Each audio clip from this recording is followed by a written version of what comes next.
Saludos, señoras y señores, muy buenos días para aquellos que nos sintonizan en este momento. Hoy es miércoles 7 de diciembre del año 2016, primer miércoles del mes, y tenemos el placer de recibir al doctor Rafael Gotró como primer y último miércoles de cada mes, aunque el último miércoles del mes pasado no estuvo con nosotros porque teníamos una situación especial, pero hoy aprovechamos para darle la bienvenida y desearle feliz Navidad. Yo lo extrañaba, don Domingo. Usted sabe el cariño y el afecto que nos une ya, que no es de amistad, es de hermandad. Así es, así Entonces, es. como cada miércoles, sí, muchísima gente nos llamó, qué pasaba, que si estaba enfermo Domingo, estaba enfermo yo. Bueno, en realidad yo no dije que Domingo tenía la gripe, pero, Sí. pero yo dije que había compromisos previos y Así eso es es. importante. Y como siempre yo, antes de iniciar, pues elevo una plegaria a nuestro Señor Jesús para que bendiga todos los hogares de la República Dominicana y del extranjero, sobre todo nuestra diáspora de Nueva York y Boston, que hay cerca de 1 millón de dominicanos, para que el Señor bendiga a todos y cada uno de esos hogares. Así es, pues para hoy tenemos un tema una enfermedad un tanto rara. Se trata de la acalasia esofágica.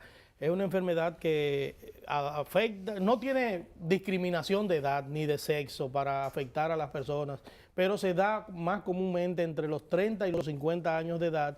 Es una dolencia que puede llevar a esofagitis, puede llevar a neumonía, puede llevar a bronquitis y predispone hacia el cáncer.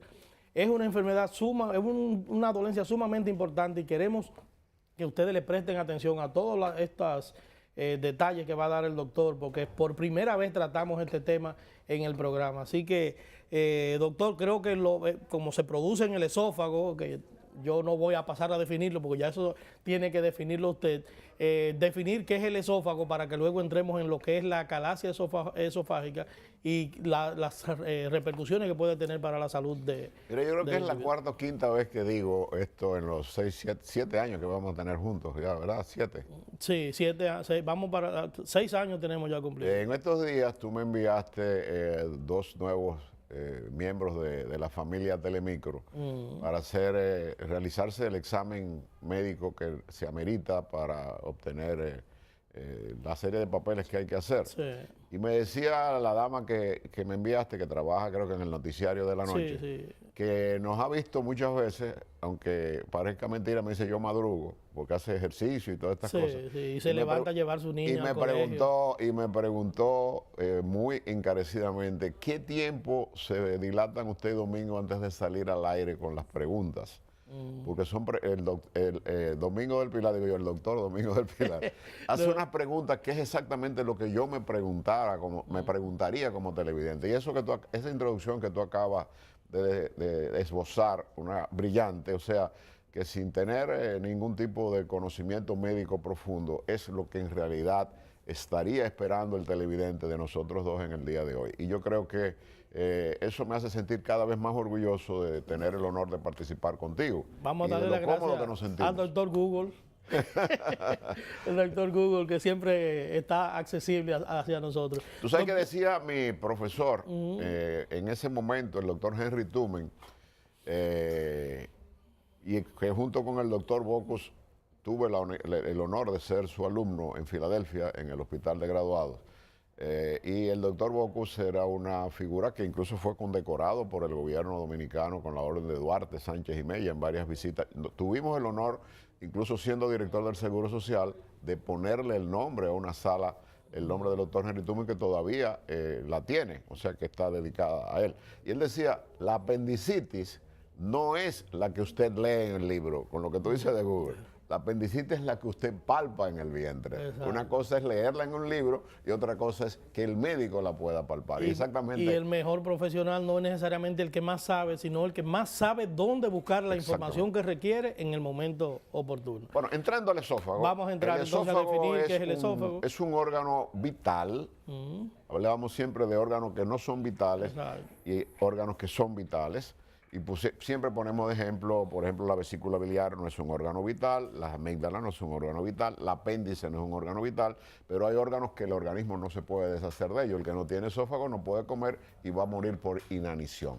La función fundamental del esófago es el traslado de los alimentos desde la boca al estómago. Es la única función que tiene. Ese tubo, ahí lo estamos mirando en pantalla.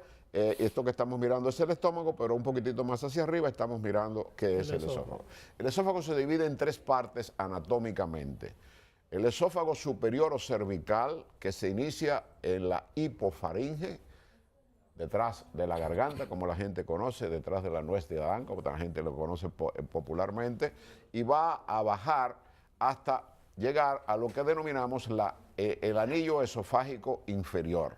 Este anillo esofágico inferior tiene la potestad de que a través de ondas peristálticas traslada la comida cuando deglutimos hasta la saliva.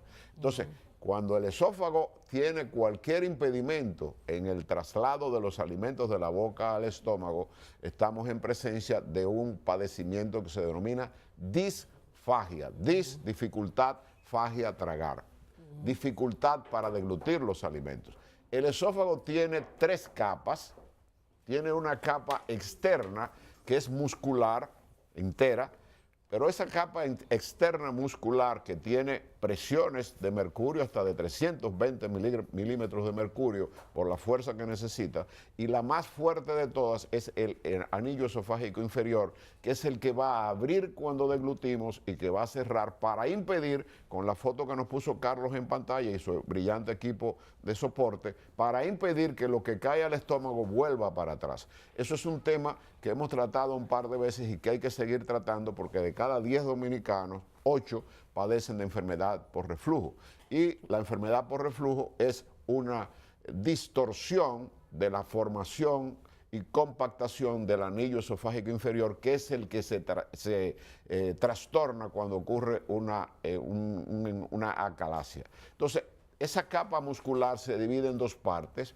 Tiene fibras musculares lisas y fibras musculares circulares. Es un anillo que en la medida que el órgano va bajando se va haciendo más fuerte y más compacta para que el traslado de los alimentos, todo lo que tragamos, primero va a la boca y a través del esófago llega al estómago. Tiene una segunda capa que es submucosa, y entre la capa externa, que es la que vamos a tratar, que produce la acalasia, y la capa última del esófago, existen múltiples glándulas que lubrican y hacen que la comida y que nuestro tragar sea más suave en condiciones fisiológicas. Siempre explicamos primero qué es lo fisiológico. Lo fisiológico es lo normal que ocurre en el organismo, lo patológico es lo anormal que ocurre en el organismo. Y la acalasia es una patología que se va en contra de lo que es normal dentro de ese importante órgano. Entonces, entre la capa muscular externa del esófago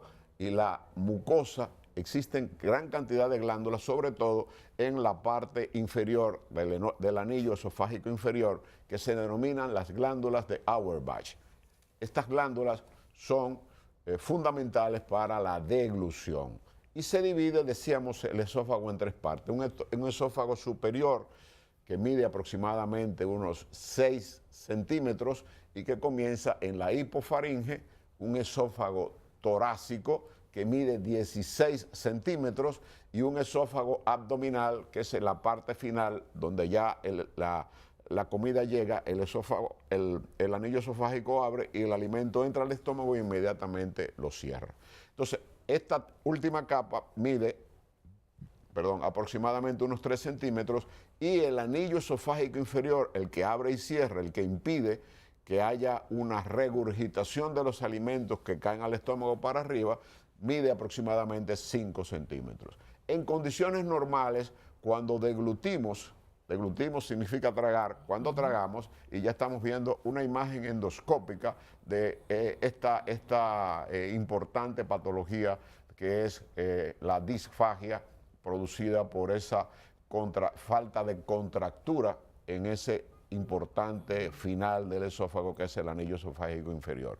Hay 3 tipos de acalasia: tipo 1, tipo 2 y tipo 3, que las vamos a ir detallando en la medida que vayamos avanzando en definirlo. Yo no sé si tú quieres ya que definamos qué es la acalasia, sí, una vez que la gente conoce. Para que la gente sepa de qué se trata, porque entre los datos que vi y que di al principio, veo que no hay, como había establecido, una edad preestablecida. Muchas veces esos músculos se debilitan como consecuencia de la edad, pero en este caso dice que puede ser, se puede dar incluso en niños. Muchas veces las personas hablan de que casi siempre les gusta saber el origen de las afecciones. ¿Qué factores predisponentes? La acalasia es de etiología desconocida.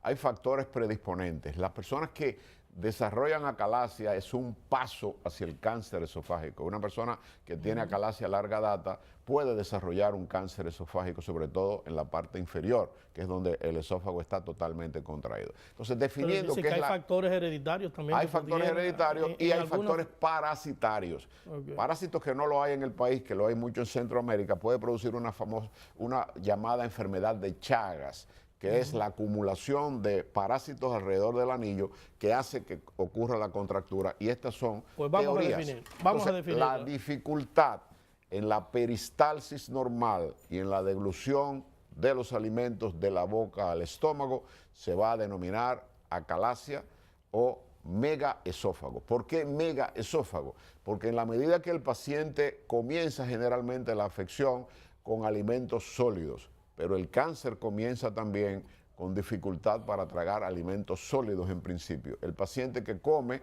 o que está comiendo, como dice popularmente la gente, que siempre me gusta usar el término del pueblo para que la gente entienda lo que queremos decir, se atraganta, entonces tiene que coger agua para que la comida le baje. Entonces la sensación que va a tener es que se le queda un nudo y en realidad la comida, como hay un déficit en la musculatura lisa y circular del esófago que impide que normalmente cuando trague el esófago abre, el esófago se va a cerrar y la comida se va a acumular, se va a ir acumulando en el esófago porque no pasa. Pero entonces, hasta los líquidos molestan en algunos. Va a producir, conjuntamente con la disfagia, oligofagia, que es el dolor al tragar, que es diferente a la disfagia, que es la dificultad para tragar, que son términos parecidos pero completamente diferentes. Quiere decir que la oligofagia es cuando tú te comes un pedazo de plátano, un pedazo de carne y sientes el trayecto de todo el alimento con dolor y opresión en el pecho, dolor retroesternal. Entonces este paciente se inicia con ese trastorno de la motilidad esofágica que no dilata el anillo esofágico inferior y comienza a acumularse comida, dilatando el esófago, porque cuando le hacemos para que la gente entienda, y no es el momento de llegar ahí, pero sí lo quiero poner, uno de los exámenes diagnósticos es darle un buche de bario y que el paciente trague mirándolo el radiólogo en la pantalla fluoroscópica y va a ver cómo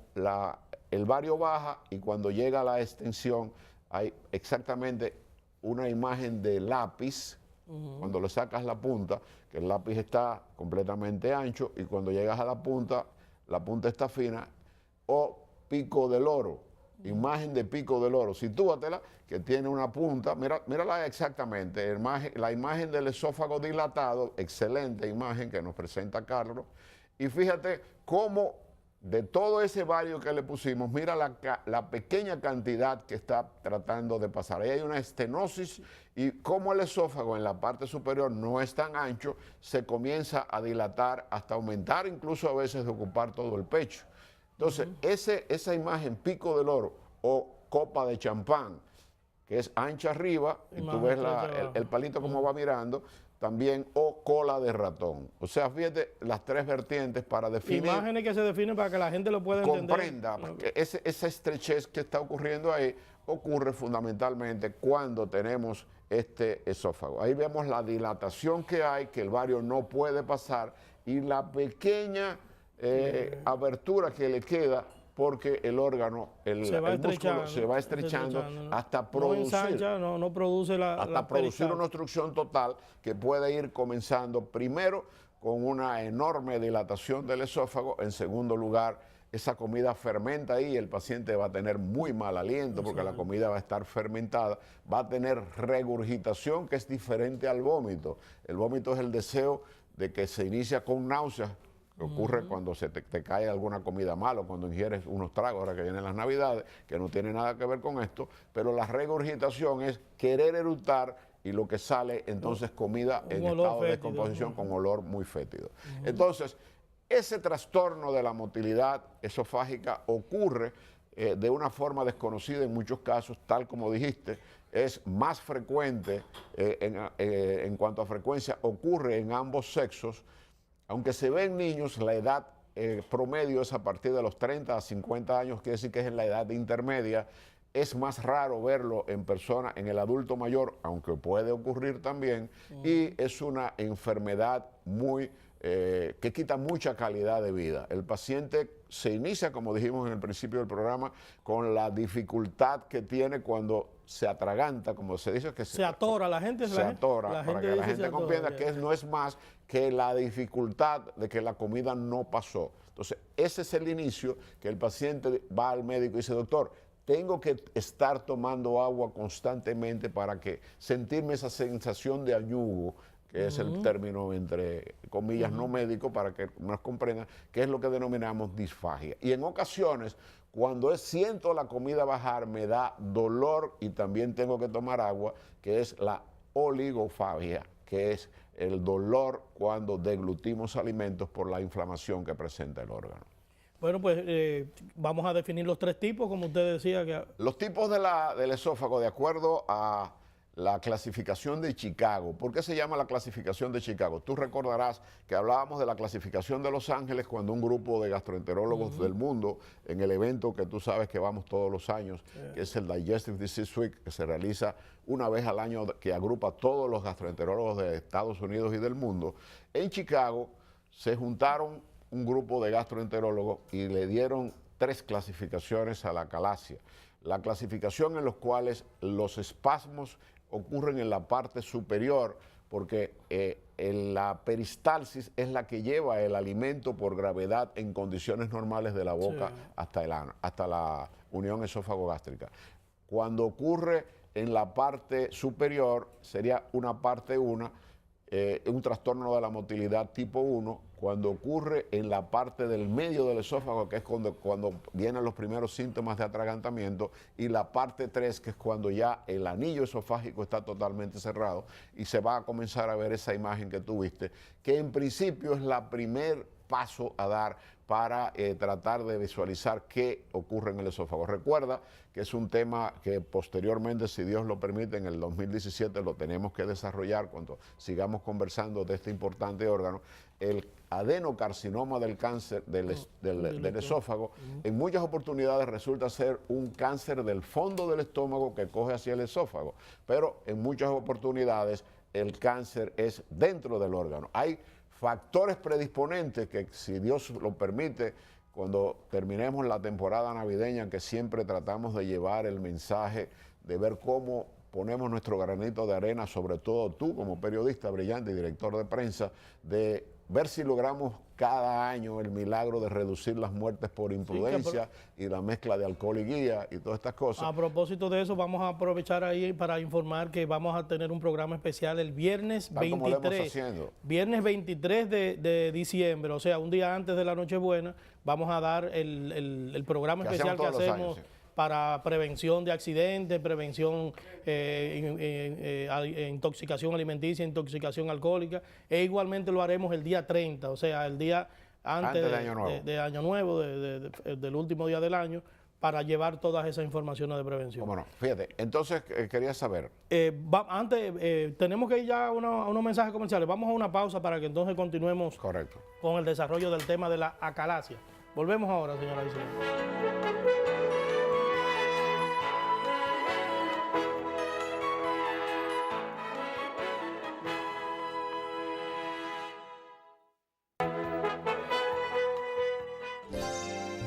Tierra en el Caribe, llena de vida y color, que despierta sentimientos y que llena de emoción.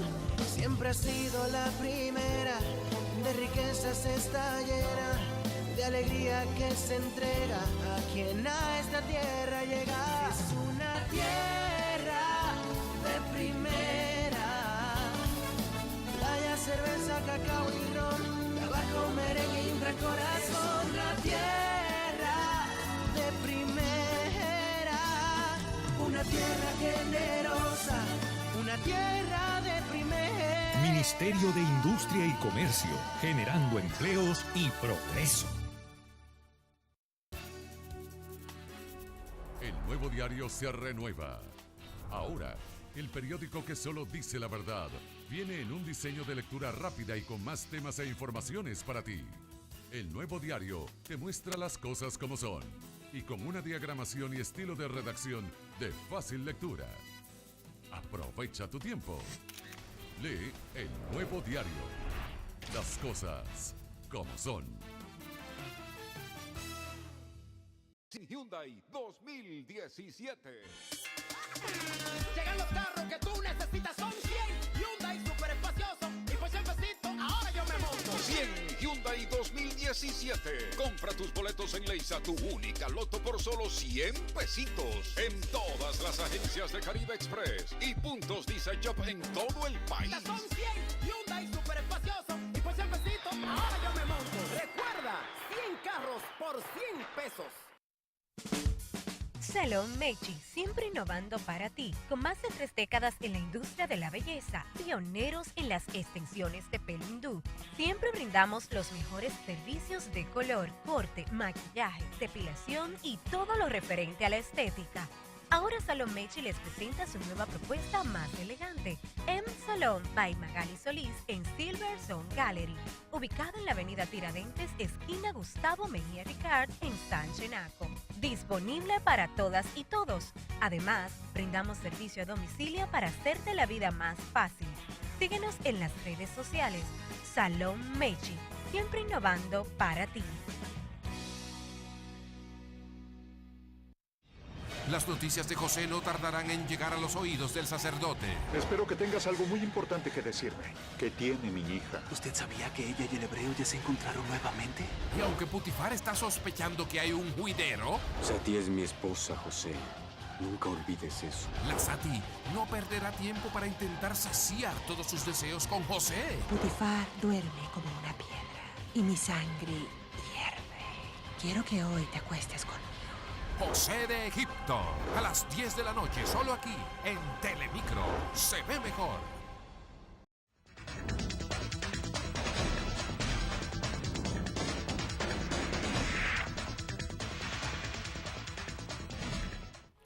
Bien, señoras y señores, gracias por continuar con nosotros aquí en Matinal y dentro de Matinal esta cita con el doctor Gotró. Los muchachos nos regalan unas imágenes ahí de cómo va amaneciendo Ya el amanecer de Santo Domingo. La ciudad de Santo Domingo, dedicársela a todos nuestros amables televidentes en el exterior que siempre sintonizan este espacio, que es una especie de club, siempre hemos dicho, hay muchas personas que nos llaman, que son de diferentes comunidades, porque nos sintonizan para el primer y último miércoles de cada mes. Y a propósito de sintonía, si quieren hacer alguna pregunta al doctor Rafael Gotró, tenemos el teléfono del estudio, el 809-685-0504, 685-0504, y el teléfono de su consultorio es el 809-412-5005, 412-5005, después de la 1:30 de la tarde. Ahí los muchachos lo van a mantener en pantalla. Doctor, vamos a concluir con los síntomas para que entonces entremos a la parte que tiene que ver con el diagnóstico. ¿Cómo determinar que se padece esta enfermedad de la acalasia? Excelente pregunta, Domingo. Explicábamos funciones del esófago, explicábamos qué ocurre en la acalasia. Es un trastorno definido ya y haciéndolo ya en una especie de collage.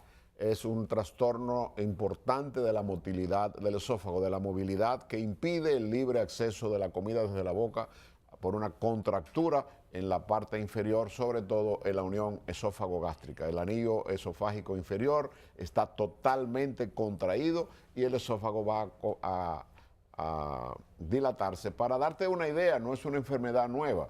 En el 1881, Mikulietz describió que había un trastorno esofágico al cual llamó megaesófago. Megaesófago por lo grande que se ponía el esófago. Sin embargo, Hunt en el 1929 describe ya la acalasia como una entidad. Quiere decir que el seguimiento de este trastorno motor de la motilidad esofágica es un seguimiento que viene ya de larga data. Entonces, ya definido y el público sabiendo que es una afección que se puede confundir con una hernia hiatal deslizante, que la pueden producir algunos parásitos que no son muy comunes en República Dominicana, son más de Centroamérica, que se llama la enfermedad de Chagas, que daña el anillo esofágico inferior y produce la contractura, que tal como tú dijiste es un factor hereditario que no es común en niños y en adultos mayores, pero se puede ver, y que es una enfermedad de la etapa intermedia de la vida y que se presenta tanto en hombres como mujeres. ¿Qué síntomas puede producir la acalasia? Antes de que usted define esos síntomas, doctor, vamos a recibir una llamadita que tenemos en línea. Buenos días, ¿quién nos habla y de dónde? Sí, buenos días, Altagracia de la zona oriental. Altagracia, gracias por la sintonía. Díganos cuál es su inquietud.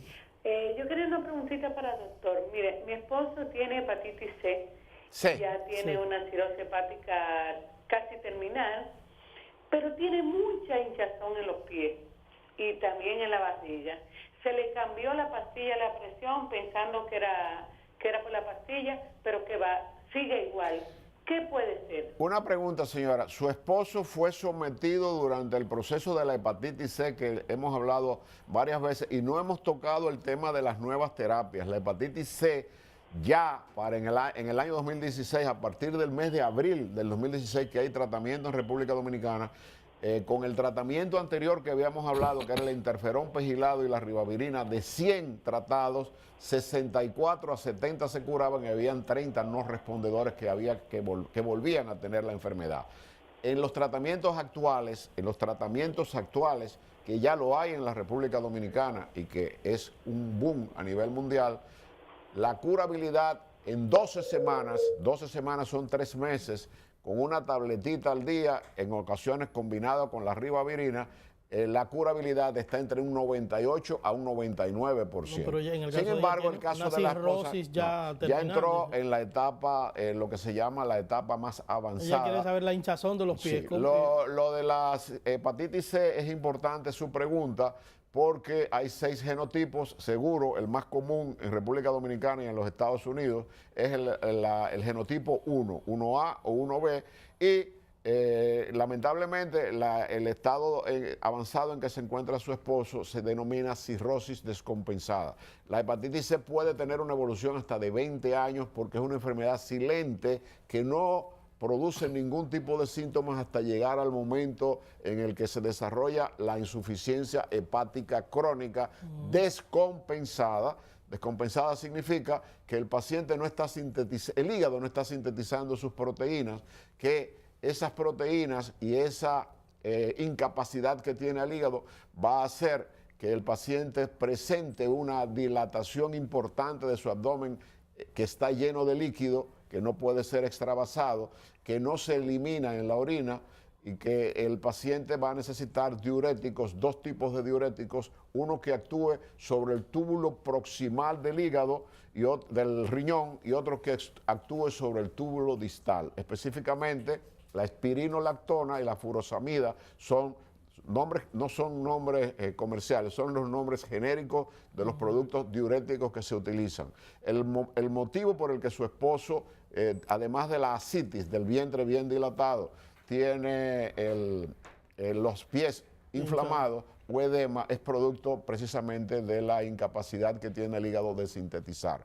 Debe ser revisado por un gastroenterólogo, debe hacérsele una endoscopía para ver si hay hipertensión portal, y el paciente tiene además varices sangrantes, varices que se puedan romper, aunque no esté sangrando, pero ver qué cantidad de varices tiene en su esófago, porque es exactamente igual que cuando te contraen y las venas están dilatadas por la insuficiencia hepática crónica. En la etapa que su esposo se encuentra, no debe comer sal, 0 sal, debe hacérsele una revisión a sus diuréticos. En muchas oportunidades esos pacientes deben ser también tratados con los bloqueadores de calcio para lograr que la presión, la hipertensión portal descienda y no haga la hemorragia brusca que hemos hablado en otras ocasiones. Vamos a concluir entonces, doctor, con la parte de los síntomas. Hay un aspecto que usted no se ha referido, que es el que tiene que ver con la tos y la pérdida de peso.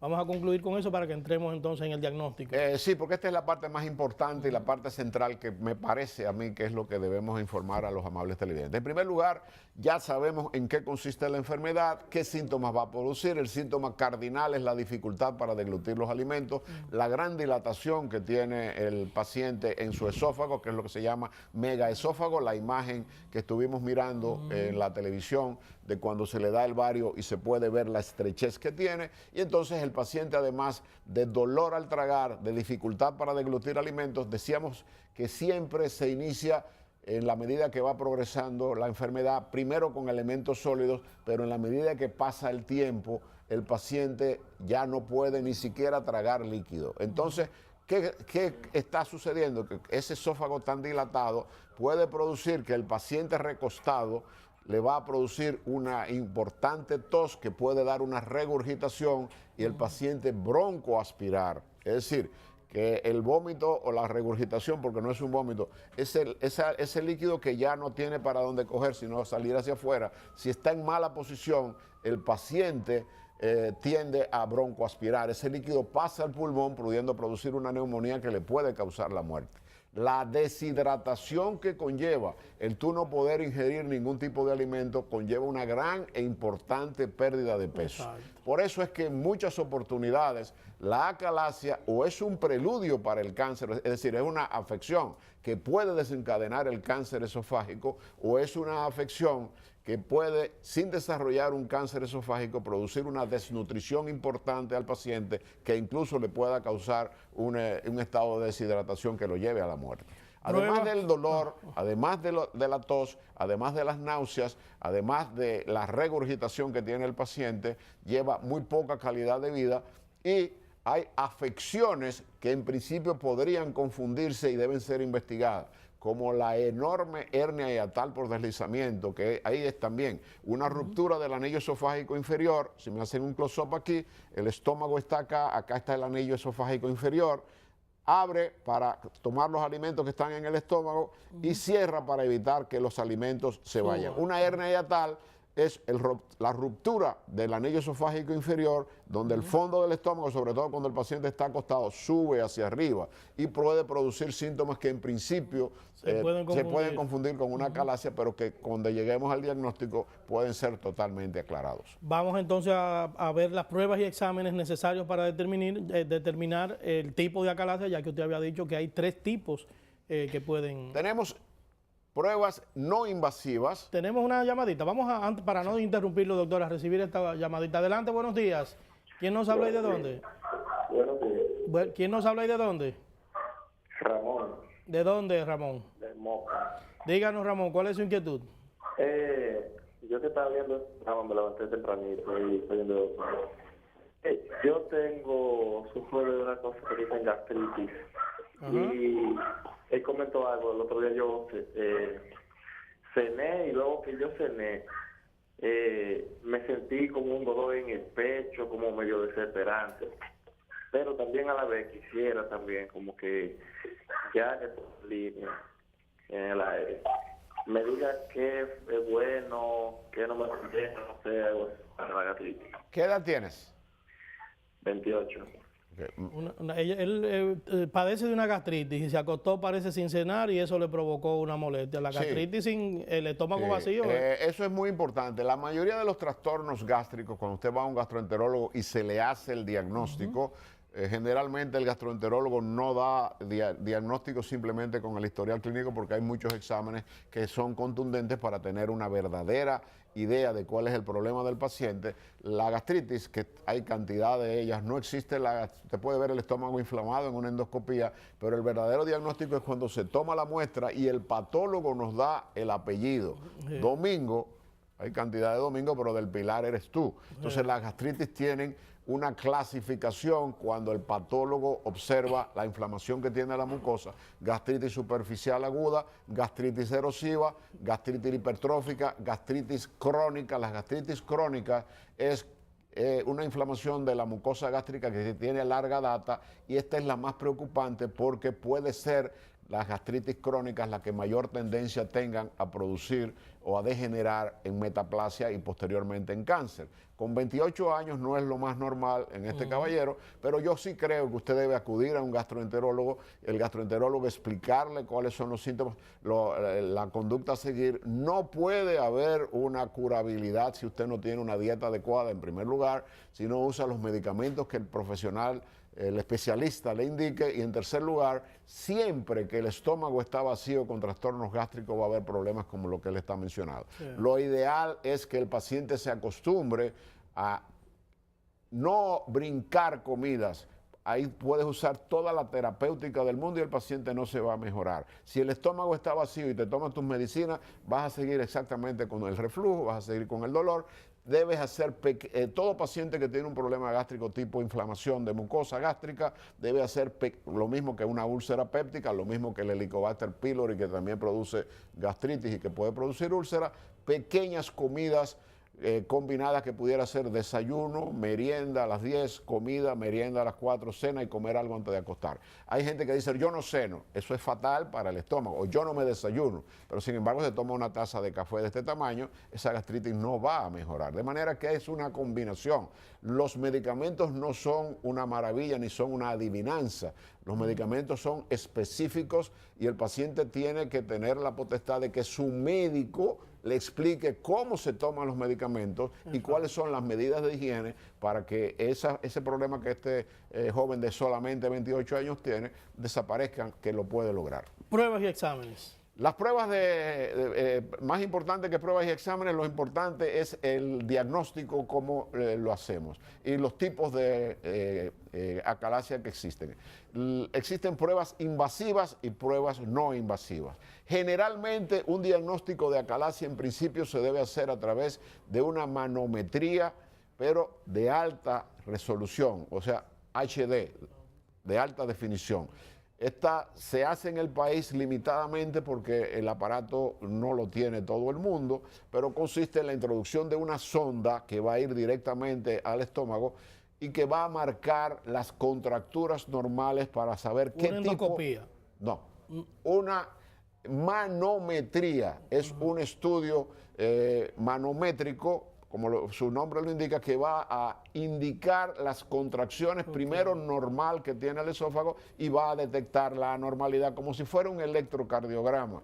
Va a ir dando las diferentes presiones que tiene el esófago y ahí vamos a catalogar el tipo de acalasia que tiene el paciente. Generalmente la más importante es la que ocurre en la parte inferior del esófago. En la manometría se introduce un levín, que todo el mundo sabe lo que es un levín, se le entra por la nariz, el paciente traga, esto va al estómago e inmediatamente va a comenzar a producir, se le pide al paciente que trague repetida vez y en el aparato va a ir marcando la presión y la forma de que la deglución va a funcionar y se va a ver. No se hace sedado entonces. No, el paciente, un levín no es un procedimiento, es molesto para tragarlo, pero una vez que pasa al estómago no tiene ningún tipo de problema. Entonces, a través del levín vamos a ver en una pantalla, que puede ser incluso en papel, las contracciones y las contracturas normal o anormal que tenga el esófago, y esto puede dar el diagnóstico de una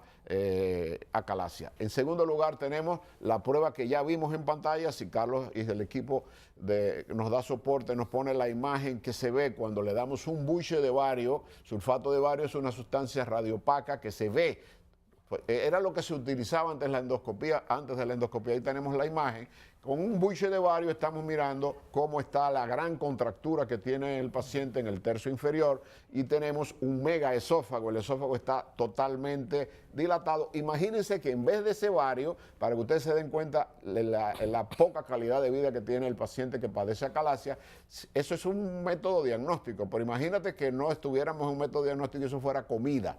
Esa comida no está pasando porque mira la obstrucción. Ahí está atragantado. Tú estás mirando una cola de ratón, estás mirando un pico del oro, estás mirando un lápiz, la punta de un lápiz, y estás mirando cómo se cataloga los diferentes tipos de acalasia, si es total o parcial. Ahí hay una ligera permeabilidad de líquidos donde se ve ese hilito y la parte de abajo, donde se ve un poquitito más dilatado, es el fondo del estómago. Entonces, este es uno de los primeros exámenes para ver la contractura que tiene. En segundo lugar... Vamos a dejar ese segundo lugar y disculpe la interrupción para recibir una llamadita, una última llamadita. Adelante, buenos días.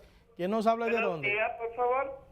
Sí. Que nos mantengan esa imagen, que es importante. Buenos días. ¿Quién nos habla y de dónde? El de Santiago.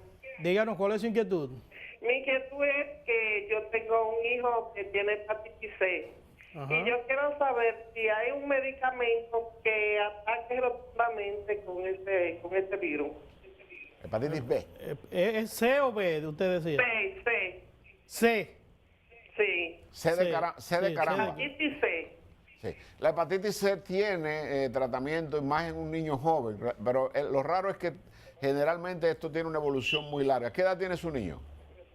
36. Ah, no, pero no es un niño, es para, un joven. Para uno sí, eso lo tomó él en las etapas iniciales de su adolescencia, porque la hepatitis C es de evolución muy crónica, o sea que es larga data, no produce síntomas. Existe, volvemos a repetir, tratamiento médico, es un tratamiento costoso pero gratuito. Existe un programa que se denomina el programa de alto costo, patrocinado por el gobierno dominicano, por el Ministerio de Salud Pública, que se encuentra en el Hospital Moscoso Puello, servicio de gastroenterología, en el Hospital Padre Villini, servicio de gastroenterología. Estoy casi seguro que en el Hospital Cabral Ibáez o en el HOMS de Santiago usted puede preguntar, pero estas últimas terapias, la terapia anterior de interferón, pegilado y ribavirina, ya hemos tenido ya 2 casos de hepatitis C en el programa de hoy, pues se dilataban un año y de 100 solamente 60 o 65 se curaban y habían 30 que no. Los no respondedores ahora tienen la facilidad de obtener el medicamento, que es costoso, totalmente gratis en los lugares que yo acabo de mencionar. ¿Qué necesita usted para participar dentro del programa que oferta el gobierno dominicano a través del Ministerio de Salud? Todas las pruebas de laboratorio que conlleven a que su hijo tiene una hepatitis C, que existen y la hacen la mayoría de los laboratorios acreditados en el país. En segundo lugar, ¿qué genotipo de hepatitis C tiene su hijo? Hay 6 genotipos importantes. Y en tercer lugar, la carga viral. La carga viral significa la cantidad de virus, que pueden ser millones, la cantidad de virus que hay en el organismo que están atacando el hígado. Si las enzimas hepáticas están alteradas y hay hiperbilirrubinemia, la fosfatasa alcalina está anormal, la ALT, AST, que son los marcadores o las enzimas hepáticas están alteradas, el próximo paso, quizás antes del tratamiento, sería una biopsia hepática, porque no tenemos todavía el FibroScan en la República Dominicana, que es como una sonografía y nos dice el daño que hay en el hígado. Pero una biopsia hepática es inofensiva, se realiza a nivel de consultorio, el paciente puede incluso regresar a su casa 4 o 5 horas después y nos va a decir qué daño le ha hecho esa cantidad de virus que aparece en la carga viral a su hijo y iniciar el tratamiento. Y estamos seguros que le estamos haciendo un gran aporte de que hay algo que usted no conocía y ya lo sabe. El segundo lugar, el segundo tipo... Posteriormente a la manometría, entonces tenemos la endoscopía y por eso pedía que nos dejaran la imagen. Sí. ¿Por qué? Fíjate la diferencia entre una acalasia y un cáncer de esófago. Si introducimos en ese paciente que estamos mirando, olvídense que tiene el vario, está el esófago dilatado. Al llegar el endoscopio al lugar donde usted está viendo que se paró el tránsito y que hay solamente un hilito, al usted mirarlo a través de este examen, con mucha delicadeza, porque puede perforar, ese anillo contraído puede pasar fácilmente y llegar hasta el estómago. Es decir, mirar, o sea, liberar ese stop, ese detenimiento que tiene el endoscopio, y en el caso de la acalasia cede y el paciente puede ser examinado como lo estamos mirando en pantalla. En el caso del cáncer, que produce exactamente los síntomas... En el caso del cáncer, permita la interrupción, doctor, porque tenemos ya si es verdad, una última llamadita en línea. Adelante, buenos días. ¿Quién nos habla y de dónde? Buen día. Adelante, buenos días. ¿Quién nos habla y de dónde? Sí, de las Matas de Santa Cruz. Gracias por estar con nosotros. Díganos cuál es su inquietud, señor. Las Matas de Santa Cruz. Yo quiero decirle al doctor, preguntarle, una tos que tiene una hermana mía y le da un anugo. Una tos y le da un anugo. Sí. Sí, ella debe ser... ¿De qué edad? Sí, ¿qué edad tiene? 67. Sí, ella debe ser revisada, esa tos por el anugo, por eso usé el término al principio del programa, que es una disfagia, debe ser investigada. O se le debe hacer una endoscopía o se le debe hacer el procedimiento que usted vio en pantalla para ver, incluso si hay necesidad, pues tomar biopsia en la zona donde está estrechada. Pero está tosiendo porque está teniendo dificultad para deglutir, que se llama disfagia. Lo que usted no nos dijo es si ella tiene que ayudarse con líquido para que la comida baje. Sí. Exactamente. Entonces, debe ser evaluada por un gastroenterólogo y podría tener un trastorno de la motilidad esofágica o podría tener una lesión tumoral que se puede ver. La diferencia entre un cáncer... Tenemos la central llena de llamadas, pero vamos a dejarlo ahí para poder concluir con el tema de hoy. Es un tema muy interesante. Sí, en el caso del cáncer, ustedes... Fíjate, es importante, la imagen otra vez, perdóname, Carlos, que es importante para que el público entienda. La anterior de donde se ve la radiografía, en esa zona, ahí lo estamos mirando. En caso de acalasia, el endoscopio puede penetrar ese pequeño hilito, que es donde está la obstrucción, y llegar hasta el estómago. Eso ocurre en la acalasia. En el caso de que, como se parecen mucho y esta enfermedad es predisponente hacia el cáncer esofágico, en el caso del cáncer, el aparato, por más que el médico con cuidado intente pasar, está totalmente obstruido y eso ya conlleva a tomar biopsias en esa zona y tenemos prácticamente, en primer lugar, una impresión clínica, pero posteriormente vamos a comprobar que no es una acalasia, que es un adenocarcinoma del esófago o del fondo del esófago. Entonces, este tipo de, y ya yo creo que sí, que debemos terminar el tema y pedir excusas a los televidentes, que sabemos que tenemos muchas llamadas, porque es importante que digamos lo siguiente: la acalasia tiene varios manejos, de acuerdo a los tipos que ya hemos mencionado. Entonces teníamos, en primer lugar, la manometría. Existen terapias, medicamentos que pueden relajar esa mucosa que explicábamos, que es una mucosa circular y longitudinal que aprieta y que impide el paso de los alimentos a base de medicamentos. ¿Qué tipo de medicamentos? Los medicamentos inhibidores de calcio, los que se utilizan para la presión arterial. Hay personas que usan medicamentos para la presión arterial y esos medicamentos tomados pueden relajar el esfínter. No son curativos, son paliativos. En este caso, ¿qué va a producir ese tipo de medicamentos que son hipotensores, inhibidores de los inhibidores de calcio? De que tienen nitritos y tienen nitroglicerina, relajan el esfínter y el paciente puede tragar un poco mejor, sobre todo los alimentos líquidos. ¿Qué efectos secundarios tienen? Que puede, como son medicamentos para la presión arterial, el tomarlos en una forma más agresiva, pueden producir una baja rápida de la presión que puede conllevar a un shock, como le dice la gente aquí, un síncope. Yo no sé de dónde viene esa palabra, pero es lo que la gente entiende. Un shock que pueda producir una bajada brusca de presión, puede producir dolor de cabeza, puede producir inflamación o edema en las extremidades inferiores, y es un tratamiento que debe ser evaluado por el gastroenterólogo, por un cardiólogo y por la mejoría que pueda tener el paciente. Tenemos entonces otro tratamiento paliativo que no va a resolver el problema, pero sí lo va a mejorar.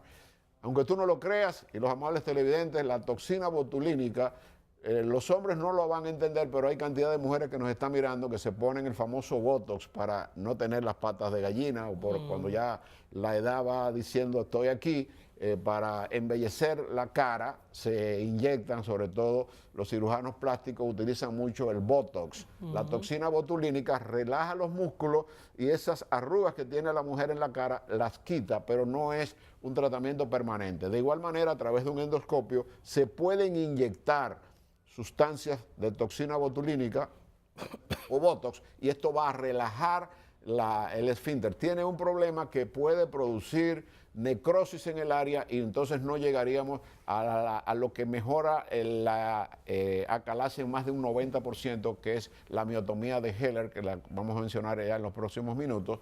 Pero el Botox va a mejorar el paciente tentativamente, pero los síntomas van a recrudecer en una forma posterior. Entonces tenemos, además de la toxina botulínica o el uso del Botox, lo que sí produce una mejoría de cerca de un 80-85% en este problema, que es a través de un endoscopio utilizar bujías neumáticas dilatadoras. A través del endoscopio se trata de penetrar en el lugar que está obstruido. Vuelvo a pedir la imagen de la placa para que la gente entienda. Se entra el endoscopio y a través del endoscopio se colocan bujías. Una bujía viene siendo como un dispositivo que tiene diferentes calibres. En principio se utiliza el que va a pasar, que es el más fino, que va a permitir que a través del endoscopio podamos entrar. Ahí la tenemos. Entramos con el endoscopio y donde está la parte fina podemos pasar una bujía que sería el diámetro de la obstrucción que está haciendo. Entonces, sacamos esta y ponemos una de mayor calibre.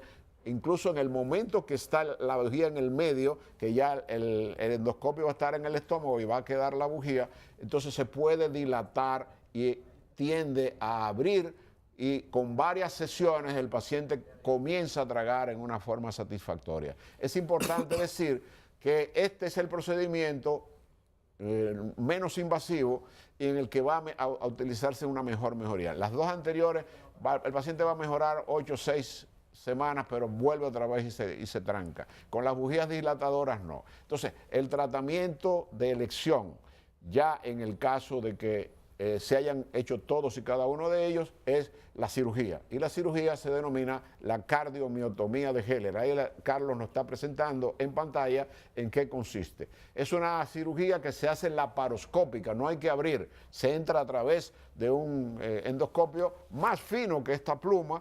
Y como usted está mirando, el objetivo es rasurar o hacer incisiones en el músculo externo del esófago que está totalmente contraído. Ese músculo es lo que está impidiendo el libre paso de los alimentos hacia abajo. Entonces, con incisiones, como estamos mirando en pantalla, ese músculo se rompe con el cuidado de no pasar de la capa muscular. Si entráramos a la submucosa o a la serosa, estaríamos pudiendo producir una perforación que conllevaría una emergencia médica. La miotomía de Heller tiene una recuperación de que el paciente pueda volver a tragar normal de más de un 95%. ¿Qué debe hacerse post cirugía? Fíjese que es una cirugía no sangrante, no invasiva, va directamente, simplemente el objetivo es cortar los músculos para que el esfínter pueda ser relajado y que el paciente en 4 o 5 días debe quedarse en dieta líquida y posteriormente ir paulatinamente ingiriendo comidas ligeramente tipo papilla, gelatina, tipo compota, puré de papa, y al cabo de 6, 7, 8 días el paciente puede comenzar a reintegrarse a una vida completamente normal. La miotomía de Heller es el procedimiento más importante. Existe otro que es una fungipuntura mediante el cual, a través también de una endoscopía, se toma el fondo del estómago y se envuelve la